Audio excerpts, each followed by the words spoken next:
Welcome back, everyone. We're cruising along here, episode 82 already. We got Lisa in the house, Kyle and myself. It's going to be we got a lot of different stuff we're going to discuss. This morning, we're recording as of Wednesday. It's the morning before NVIDIA reports, which the long-awaited NVIDIA report. So we'll dig into that a little bit. So we're going to give some predictions on what we think could happen for both NVIDIA and the market and how important it is. We got a couple other big news I want to get to before we do the two truths and a lie. First, we had our RIA University last week. Mm-hmm. I thought it was fantastic. We had 50 advisors in there. Very exciting. Lisa, any highlights from it? I think it was a great. Well, Lisa's microphone was a little higher than normal. Today is not my day. Anyways. It's the day of life of Lisa. It's always your day, isn't it? Yeah, that's what it is. No, I think it was good. It was a good group. We had a good time mingling around. Presentations, I think, were interesting, went well. No, I think it was good overall. Yeah. So it's a good time for us to build relationships and kind of get our faces out and give it a little bit more personality. Yeah, it was good. Kyle, this is your first time presenting. I think it's technically your second one, Yep. but what are your thoughts of it and kind of... I was so scared, sweating Well, bullets. yeah, I don't think that was the case. No, it was great. It was good to see everybody. Mingling with everybody. Yeah, it was nice. It was good. I think it's 50, but they're, sometimes we get advisors coming in that are relatively new. They're kind of, it's going to take them a while. I think this group was good. It was very good and a little bit seasoned. So I think some people are up and running ready. So I'm excited to see how this group of advisors work out. The other big news recently announced that the RIAU is Lisa got a promotion. Yeah. Lisa, you got your clap button over there? Hit the clap button. I don't know which one. Oh, don't hit the boo button, I hope. Oh. No, now Lisa can't find the clap button. Oh, wrong music. Okay, good. No. I had one chance. I Nice. messed We might have to it edit up, that out. But whatever. anyway, I think it tells you on the digital screen there Yeah. with the little buttons. so Lisa got moved from an analyst to a associate portfolio manager. Yes. So well-deserved promotion. So I just thought I'd like Thank to throw you. that out there. All right, let's jump into two truths and a lie. Since again it's NVIDIA, the day of NVIDIA. Let's do a little NVIDIA questions. I think we might get a person or two in this one. NVIDIA was founded by Jensen Huang and Chris, I don't even know how to pronounce his last name, Malachowski. I think. Malachowski, over a meal at Denny's. That's A. B, it took NVIDIA a year to go from 1 trillion to 2 trillion market cap. C, market is pricing a 7% move off of earnings tonight, which would be about a 320 billion market cap move. Just think about that, 320 billion. That's it's that's nuts. insane. just insane. That's probably like, I don't know, probably puts you in the top maybe 10-ish company, maybe a little 12, just in the move of itself. It's to think about that and magnitude of the market cap. So we'll start with the day of Lisa. We're going to put you on the hot seat first. I think A is true. I think I heard that somewhere. That was it, or that was the beginning, kind of. B, 1 to 2 trillion in 1 year. I believe they took a little bit longer from the 1 to 2 mark, and then it went faster and faster. Obviously, not even a year, a couple of months for between 3 First and trillion is 4 always and the hardest, 4 and then after 5. that, yeah, okay. And B and C, I can see that. So I would say B because I think it took longer than a year. Okay. I'm gonna go with B as the lie as well. Well, I guess I didn't trick anybody, but I'm going to qualify this as Lisa got somewhat tricked. It actually took 180 days, Okay. half a year, not Okay. longer. Okay. And just to put that in perspective, Apple and Microsoft, it took them 500 days. So Wow. a year and a half, right? Wow. So it's... So we were right on the lie, but just wrong in what Yeah, just wrong on the rationale, but I guess it really doesn't matter, does it? You were right. Just like taking a test. You do not trick us, Keith. When you take a test and you circle that B and that's the right one, Right. it doesn't matter if you It do it. doesn't matter. I feel like after the last couple of episodes of being terribly wrong, we needed a win. we needed a win. That's why I figured at least I'd kind of simplify You it. threw a softball. How about the Denny's though? I thought that was kind of interesting. I did not hear that. think- Did you know that? No, I didn't know that. I- But it seemed like Yeah, I could have put I Perkins heard or that something somewhere. in there and then I tricked mean, you. I could not tell you, Perkins. but when I saw it, I was like, yeah, I think I heard that. Yeah. They're probably eating over the Grand Slam or something, whatever, Yeah. their $3 breakfast. Write up the business idea on like, you know, a napkin and stuff. That's the OG move, right? Yeah, it's funny because I've been doing it a long time. I remember when the stock literally was stuck between $10 and $20 for the longest time, and it was always the second, third rung compared to Intel, and they're just in AMD and just kind of keep them around. And they're just GPU, a little bit of cute gaming company. And the conference calls, you know, right now he's kind of like the oracle of tech and AI. I vividly remember he was being attacked on every conference call of why are you spending so much time on this GPU stuff? It's such a small space. And it's obviously he's been proven to be right. Yeah. But it's crazy because the stock was literally, it's for a couple of years stuck in there. then it from went 18 to, you know, double. I was like, oh, that's a great move. And now it's multiples of that. So anyway, when you kind of get ahead of the curve on some of these technology and innovations, you certainly can do well with stock. So let's talk about the predictions tonight. The consensus forecast, just so everybody knows, is for $1.25 in earnings, or $1.26, depends on the source you're looking at. The revenue of $55 billion. Think about that in just a quarter, $55 billion. That's nuts. That's a big number. So those are the numbers, and just put that in perspective of how much that's growing. That's 55 and 56% respectively. Not bad growth, is it? Yeah, it's crazy. So Lisa and the Whisper, Kyle pointed out to me this morning, was $1.30 and $56 billion. So we'll start with Kyle. Kyle, what do you think? Obviously, it's a big number. I like to throw out predictions just like Binger and kind of let's talk about what possibly could happen. Again, we don't know here, and it's hard to make a call in the quarter, but it's kind of fun to talk about. Yeah. And then as I was walking down here to the studio, I saw on the TV, literally already they have countdown to Nvidia. Yeah. And I'm like, the market's not even open yet. No, the market's not. Countdown. It's a countdown to the open. It's now almost like Christmas for Yeah. you know. It's like people are like This is where Santa is coming. they're tuned up. Yeah. So, I don't. I mean, I don't own Nvidia in the strategies that I manage, but I obviously it has a remarkable impact on the market, the size, the scale, the interest, all that stuff. So, I mean, 130 for a Whisper and 56 billion. I mean, those are big numbers, and it's been pretty choppy. I mean, we've talked about this the last couple pods of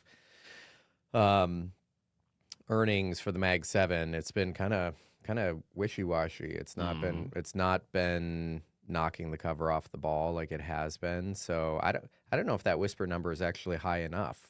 Okay. To be honest, I think there's going to be some modicum of disappointment. But you never know. He might pull a rabbit out of the hat. Yeah. So I mean, a 7% option implied move is a big number. I mean, if you're listening, it doesn't sound that big, but 7's a huge. And look at the market. I mean, the market cap potential impact is $320 billion. Yeah. That's just dwarfs. I mean, I don't even know what the combined Russell market cap is. I don't know if it's even that. I don't know. I don't even think so. So it's like basically the equivalent of a whole index moving. Right. So, Lisa, any kind of thoughts or kind of just what you're thinking about anyway with the stock? Yeah, I mean, obviously, like every quarter when they're reporting, there's the chatter on, oh my God, this is the most important quarter for Nvidia and all of that, and then the stakes get even higher and higher from quarter to quarter, and now and Kyle mentioned it with the tech sell-off now and all the AI bubble fears, and obviously Nvidia in the midst of it, like the godfather of AI, so to speak.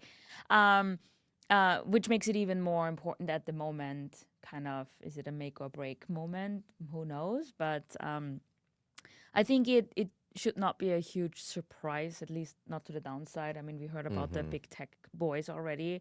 They keep on spending. So Capex spend is going over but up, which is a tailwind for Nvidia. So there should not be like a downside bad surprise. What it more is more like, okay, will the expectations of investors be satisfied that are even higher probably than the Whisper numbers, and can they, continue even with a blowout quarter and beating their expectation? Will it be still enough by how much they beat and how great and all of that, which at some point will probably be not the case anymore.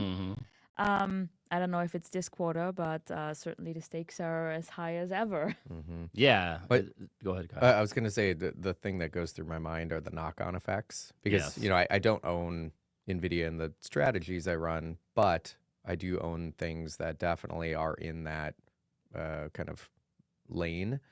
So you think about it's not even just the tech names. So obviously in tech you've got like Broadcom, you've got Flex, you've got all those names that come to mind, Microns in there. You think about stuff like that, but there's all the infrastructure, second, third derivative plays that come into it. The energy producers and utilities. That's obviously one. And then when you look at the construction side, the M cores, those names move rapidly, and I think it's like the ripple effect, right? You drop the rock in the water, and that's like the multiple changes that could unwind or advance depending on what this number looks like. Yeah, I think you nailed it. I think it's the ecosystem. Obviously, it's important to because it's the largest company in the S&P 500, and I think you pointed out earlier when we were coming down, it's of this year's gains at around 14%, 20% of it's come from Nvidia alone. And it's like 9% of the S&P 500. Yeah, I mean, the it's a 10 big largest, number. 40%, and Nvidia is one of them, like over 9%, just that one stock. Yeah, so the market itself is kind of stalled, given back a couple percent from the high. Again, not very far off, but Nvidia is actually down over 10% off the highs. And so some other companies are stepping in, starting to see some rotation. So this is maybe the signs of the long-awaited rotation. And I hope it's do I know what's going to be? No. I hope it's decent enough that doesn't just kind of make the market unravel just because of the size and the ecosystem.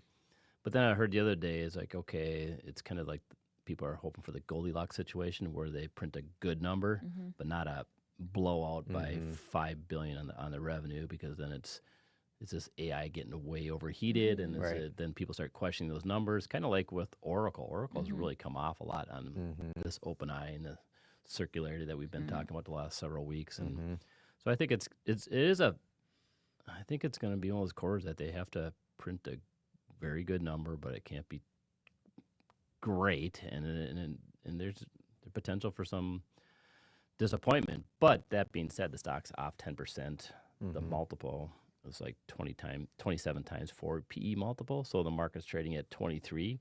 You got a company that's just growing 55%. I think the estimates for next quarter are for $62 billion. Think of that, step up from 55 to 62. If you're stepping up that, and the market multiple is at 23, I certainly think they deserve a premium. Yeah.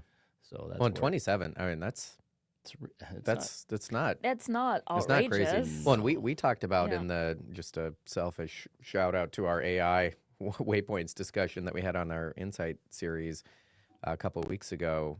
Like the earnings have gone up 13 times, and the price has gone up 13 times. So the valuation multiple has effectively remained unchanged over the last couple of years. So it's really incredible.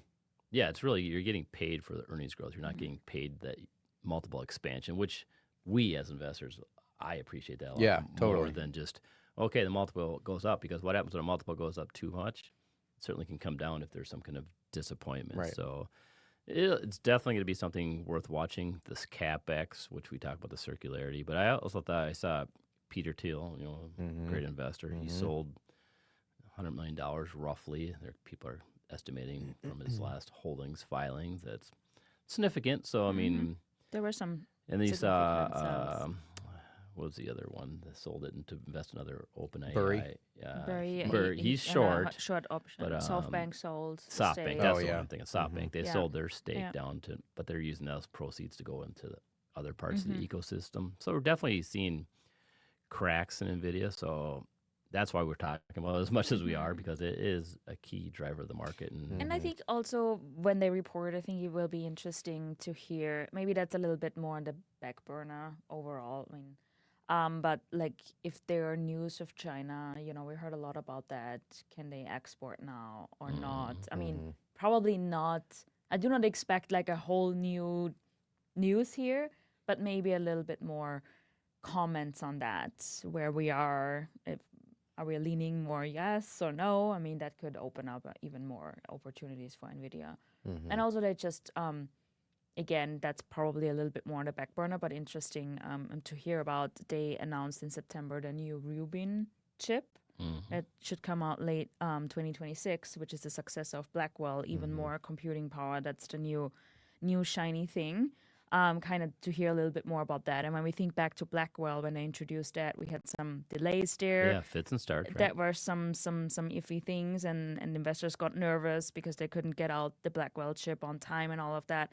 So it's kind of, again, still far down the road, but to hear a little bit where we are in that cycle with Rubin, a little bit more, if we're still on time, and yeah, just a little bit more comments on that. Yeah, that'll be interesting. The other thing that I think is starting to, we've been talking last episode specifically about the circularity of investing in companies. Like I saw another stat yesterday on Nvidia is that they've invested $24 billion this year in 59 different kind of open eye plays. So it's like they're investing in their customers. Like a $15 billion stake together with Microsoft in Anthropic, which is the OpenAI competitor. So it's not necessarily OpenAI, which is has the hands in everything, but it's like an equivalent to OpenAI, but another deal. I think that just got announced yesterday. Yeah, so you're starting to see that step up, and at some point in time, you kind of side eyeing some of your. It's like, are you basically funding your customers to buy your own products, and kind of have to start worrying a little bit. And it's a big number of what they're doing. So we'll see how it plays out. The other thing is Capex, right? I mean, that's the big question. I think what people are, Lisa pointed out pretty well. I think the big guys reported that they're increasing their spending. But the question is, when's the Capex peak? I don't know. Do you have a feeling, Lisa, if you scroll down here a little bit on some of our notes, it's, some people are predicting, it's 5%. It's going to peak in the fourth quarter of 25. Another 5% says first half of 26. 23% say second half of 26, and almost 70% say the first half of 27. Since this is a prediction episode, Lisa, do you have any prediction of where you think Capex could peak? Right, going up to this point, it's been fantastic. It keeps increasing. I was wrong last year. I thought it would have peaked already, and obviously you got to follow the ball where it's going and moving. And I'll make my prediction after you two. Where do you think Capex peaks? I think I was also wrong in the game when we played that the last time. And we'll see what that's worth then for as bad as we were. And we heard, but from from some companies, a little bit different, that they're expected that it already will peak in 2025, early 2026. Now we have the exact opposite. So I don't want to say 2026 necessarily. I don't see that. So I go with 2027, first half year of 2027 and beyond, probably. Yeah. Still think there's enough momentum there that the spend stays up. Yeah. Okay. Kyle? You're Mr. Contrarian, so I'm expecting something I was literally just going to say that. I'm going to go with first half of 26, just for a contrarian who's fit in that 5% bucket. Why not? Yeah, well, you kind of stole my thunder. I was doing that too. It's like I should have went before you. I think that could be the surprise where it's maybe, I think to my point too about Meta, the other show is, I think they actually increased theirs and stock didn't act well and still hasn't acted well. And now that multiple is at 20 times. They're growing a lot faster than the S&P. I think they're fundamentally a way better place than a lot of these other Meg 7 names. But I think what people are saying is like, well, you better start producing more or slow your Capex. Right. Well, yeah, I mean, I feel like despite the excitement around growth and like growth investing is definitely a different animal. I mean, eventually it comes back to fundamentals, and when investors invest $1, are you getting more than $1 back in the future or less? And that is basically just the return on invested capital framework. So that it's a pretty simple calculation is, what the net operating profit after tax over your average invested capital. And if you just keep pumping that denominator and it keeps going up and up and up and up, mechanically that ROIC is going to go down, down, down, down. Eventually, if you're not making that cash money on the top line, it's going to be a problem. So, eventually it will roll. It's just a function of when. And I think Meta, to your point, I think that's definitely the canary potentially to look to see when that transition Yeah, it's happens like in terms of sentiment and expectations. yeah, 'cause that's what's driving it right now. Right? Totally. 'Cause it's not the quarter itself was good, the Yeah. guidance is good. The Yep. fact that you increased your capex and everybody else is kind of staying Mm-hmm. going up a little bit, but theirs was a bigger step function. Mm-hmm. So that's why I wouldn't be surprised if we, NVIDIA report what they do tonight. I think it'll be good enough. We'll see the stock reaction. I did hear something, just think about the CapEx. I forget who it was yesterday. I was listening to a podcast or What? reading the news or Okay, something. must- It wasn't ours, so sorry. I was listening to something and I forget who it was, but they were talking about the internet and all the investment that happened in the internet in the 90s and early 2000s in terms of infrastructure, and how much money was spent and arguably overspent, Yeah. because it's kind of like dropping, you're trying to drop the money over the target and you're not hitting the target completely. But there's a clear argument that the internet is is the most valuable thing that was created in the last 30 years for sure, like from productivity and all the interconnected value that it brings.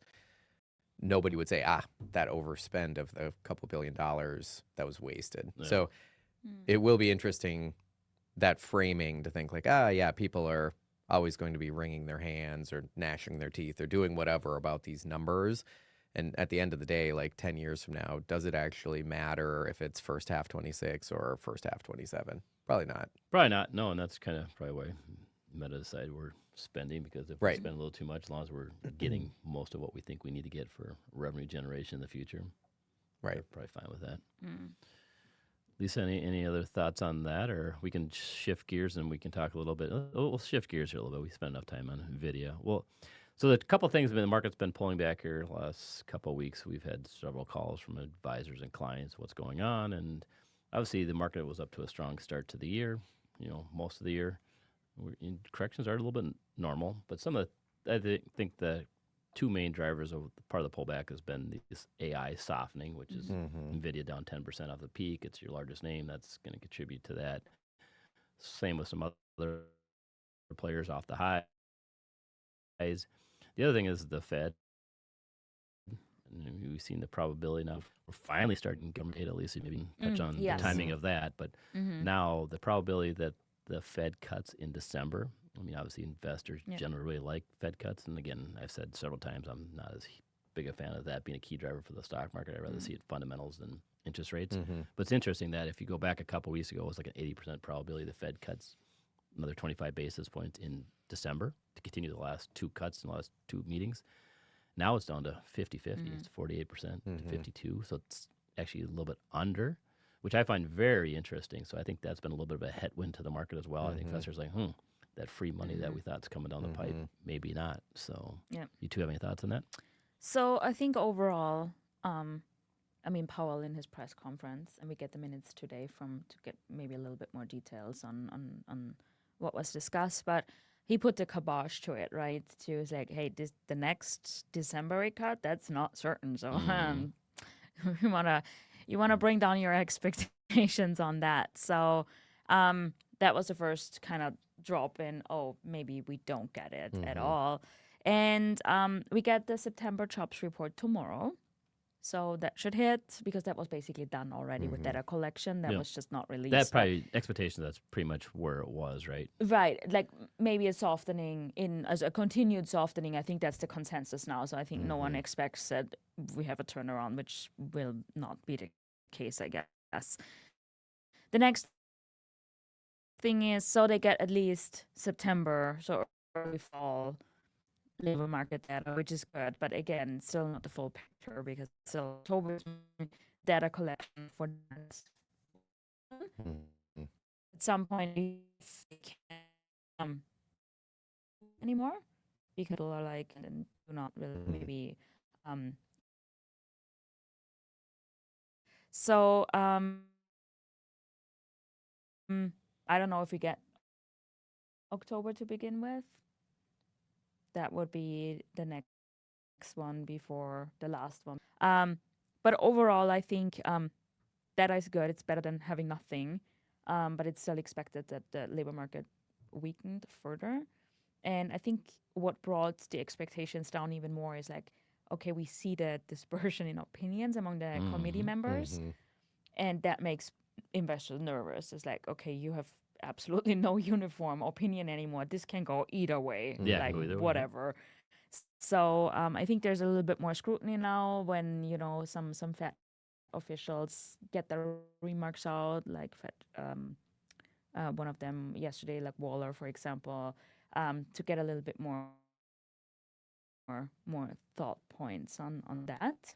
Yeah, there have been both coming on both sides for sure. So I think it's more like, and to your point, you mentioned it before, even if we do not get a rate cut, the market does not take it well, obviously, but that doesn't mean things are bad, right? That actually means, things are not Maybe falling taking a little apart, break, a right? little It's like pause take a and- little yeah. break, but that does not that would mean how things are not falling apart, right? We can What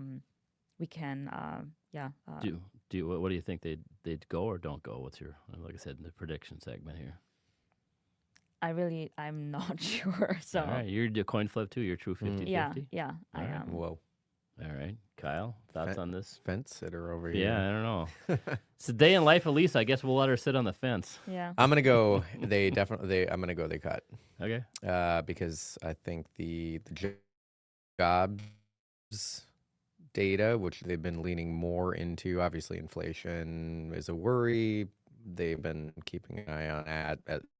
There's ancillary alternative data that they looked at when we were black out the Challenger Gray Christmas data that came up for the jobs, and that was making a bunch of headlines.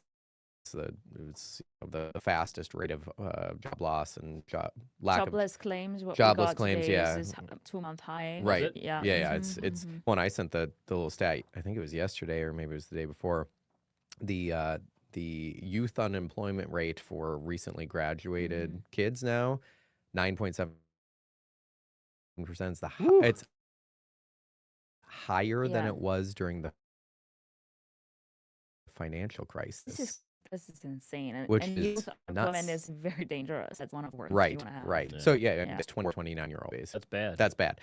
That being said, I think they're aware of that. They're looking at that, and they've got the dual mandate, the labor and the inflation. And inflation is not great, but it's not terrible. So I think if they have to lean into something, they're going to lean into a cut to try and it's not like there's a lack of like liquidity floating around in the markets. Like it's pretty slushy, right? So add more, why not?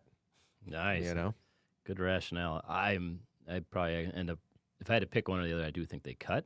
Do I think they necessarily need to? Probably not. Yeah. But I think they're gonna go the safe route out, and that 9.7. I guess I didn't see that. That's a big number for It's a huge him, and number. it's disappointing. I think, especially if you're a person that went to college for 4 years, you're told you get a job. We covered this in the previous episodes as well. But that segment's getting a lot of pressure, which causes a little unsettling more than it could be historical tax years down that will get resolved. I mean, we've talked about the shift from college to some of these trade schools, and maybe we're in the process so we're in that kind of that hard part of that transition, and this is part of the cause that you see 9%, and then kids maybe in high school now like, whoa, they really need to go to a 4-year college, which I really wasn't. Or the military, or the military, yeah. So it'll be interesting. All right, let's switch to some fun stuff, Lisa. Thanks for being a downer on that one. Well, we'll cover this last weekend. Yeah, that was a downer, wasn't it? So we got the Fed covered, we got Nvidia covered. Now let's do this little fun stuff. All three of us actually went to a Vikings game together on Sunday. I already memory hold that. Forgot about it. Yeah. Well, the game was very forgettable, but it was Lisa's first experience at a Minnesota Vikings game. Yep. What were your thoughts? Do you like it? Didn't like it? So first of all, I really appreciate that the Minnesota football stadium is indoor and has a roof. Sure.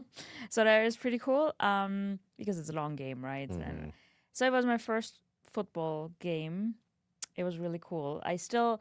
you and Binger did a great job in explaining to me what is actually going on and who needs the, where does the ball need to go Yeah. and why are they all jumping at each other and stuff. So that was very helpful commentary from your side. Yeah, unfortunately they didn't win. That would have been great. But it was a great experience. wasn't it? It's Kinda like, fun. it's a great American, football Sunday experience. That I Lisa- had a grape ape. Oh yeah, before end of a grape. So ape. It's a I think Minnesota I'm tradition, I think. I think I'm it's an Minnesota. assimilated Minnesotan now. Yeah. I hope so too. So yeah, she had the grape ape. It was fantastic. It was good. The one question I kept on getting from Lisa was like, "Oh, when they kicking the ball?" Like, so it's like she's Yeah, but very when are they focused kicking on and when are they carrying? Yeah. And when, very focused on the kicker. Well, yeah, I suppose because globally 'cause football football, is what we call soccer. right. So yeah. I'm just used to soccer. Yeah, right? totally. Europe is all soccer, Yeah, and yeah. not football. So that's why I never went to a game before. I didn't know what that was about. All right, and then we'll switch gears here, and we'll talk about Thanksgiving's coming up. I know Kyle's the baker. Yeah. What's on? I what's might have on- to bring something. Yeah, on we're Monday. expecting I next thought- week. That's why we're Tuesday. I thought we planning. agreed on Yeah. that. The Oh, last we did. episode. Okay, all right. I'll bring something on Tuesday. Nice. So what's your traditions? I always make a pumpkin cheesecake, and we try and go upscale because when I was a kid, it was like classic, like 80s food. It was like you'd go over to grandma's house, and then you'd get the sweet potatoes with the marshmallow on the top, and which I hated at the time. Like, and in our house, it was like eat it or die. you're not even the taste is clear. So, but yeah, so we had that, and then you always had like the green bean casserole, and that was always it because it was like mushy, whatever. But we have a higher palate on those where it's like nice ingredients. You take the time, but I don't want to be in the kitchen all day, so we do it like you can make certain Piecemeal it out. things. Yeah, You can make yeah. certain things ahead of time, and then like keep the components separate, and then the day of just Put 'em together and you're easy. good Do to you go. have like extended family invited or? We usually go over to my mother-in-law's. It's a tradition to go over there. We used to do, which I might have to bring it back because the kids, my two boys are old enough now to understand the gravity of this. We used to have a Nerf fight every year, like a that's Nerf war, Good stuff. and the whole house would be littered with just like thousands of Nerf darts.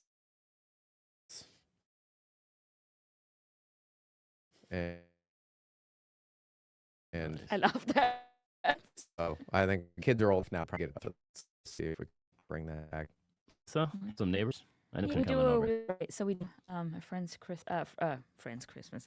She's ready Yeah, for she's Christmas. already- on Thanksgiving. Christmas. What is that for me? It's Christmas. Not anyway. A Friendsgiving. That's what it's called, right? The Friendsgiving. So we do that, and everyone's bringing a plate, and we're all like expats, right? So we're just it's our take on whatever we think Thanksgiving is. So it's also not that most traditional food, Yeah. but we just spend time together and. What Okay. kind of food do you have? Schnitzel or what are we talking about? I think something like that, and a couple of salads, Okay. and Schnitzel, huh? Schnitzels. and some type Really of good. roast or chicken or turkey, but not Not the how heavy. how you would say Yeah. tradition because we just do our take on it. Yeah.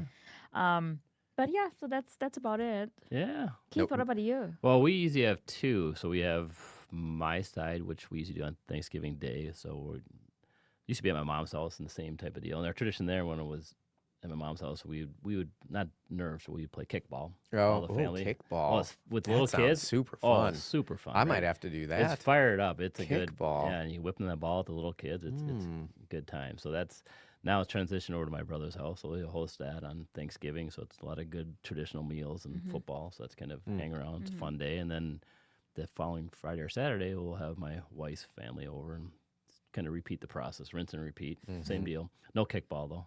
So Dodgeball. yeah, maybe with wrenches. Wow. On that note, wait till the in-laws hear that. We may be canceled. So if You've lost a subscriber. we lost a subscriber. All right, everyone. See you next week.